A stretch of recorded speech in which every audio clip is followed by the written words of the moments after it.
ખેડાના મહેમદાબાદમાં હજુ પણ પાણી ભરાયેલા છે। મહેમદાબાદના ખેતરોમાં વરસાદી પાણી ભરાયેલા છે ત્યારે ધારાસભ્ય અર્જુનસિંહ ચૌહાણે મુલાકાત લીધી। એમએલએ જળબંબાકાર સ્થિતિની સમીક્ષા કરી। ધારાસભ્ય અર્જુનસિંહ ચૌહાણે નિવેદન આપ્યું કે ખેતરોમાં હજુ પણ પાણી ભરાયેલા છે। હાલ કેનાલ એક્સપ્રેસ વેની કામગીરી ચાલુ છે અને આ કામગીરીને કારણે પાણી દિવસો સુધી ભરાયેલા રહે છે। મહેમદાબાદમાં સિઝનનો 88.60% વરસાદ ખાબક્યો છે। કુલ 3000 વીઘામાં પાણી ભરાયેલા છે।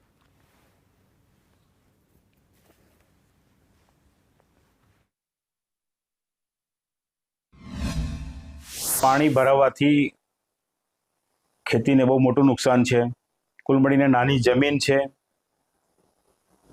2 દિવસ પહેલા પ્રાંત અધિકારી શ્રી સુરતભાઈ બારોટ, અમારા મામલતદાર શ્રી, ટીડીઓ શ્રી, અમારા સંગઠન પ્રમુખ, અમારા તાલુકા પંચાયતના પ્રમુખ, આ બધા સાથે મળીને ટીમ મહેમદાવાદ તરીકે આ વિસ્તારની મુલાકાત લીધી છે અને વિશેષ ડ્રોનથી એક ચોક્કસ અંદાજ આવે, વર્ષોની આ સમસ્યાઓનો નિકાલ આવે એની માટે ડ્રોનથી પણ અમે વિઝ્યુઅલ લીધા છે અને આવનારા સમયમાં આ કાયમી ઉકેલ આવે એવું સરકારમાં અમે ગઈકાલે મેલ